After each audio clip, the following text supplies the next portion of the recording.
بتحاول تخشع في صلاتك بس دايما في توتر، ضغطة قلب سريعة أو نوم مشدود. تفتكروا المشكلة في التركيز ولا في عصب فاقد لحريته؟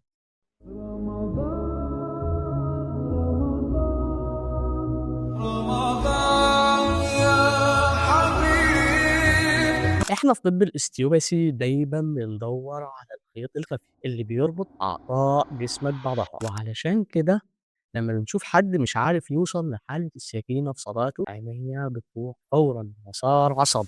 العصب ده هو المايسترو اللي بيخرج من قاع الجمجمة. العصب ده المفروض يكون حر تماما علشان يبعت إشارات الهدوء لقلبك وبطنك، لكن مع وضعيات الرقبة المشدودة العصب ده بيتخنق وبيتحبس إشاراته، فجسمك بيفضل في حالة توتر وكأنك في سباق حتى وانت واقف في التجارة.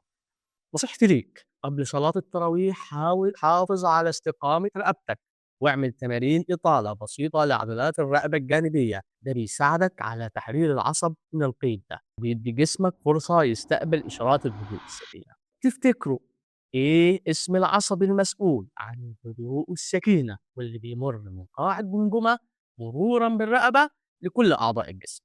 شاركونا إجاباتكم في التعليقات وهنختار فائز عشوائي بكرة إن شاء الله من الإجابات الصحيحة يدخل معانا السحب على كشف وجلسة هدية.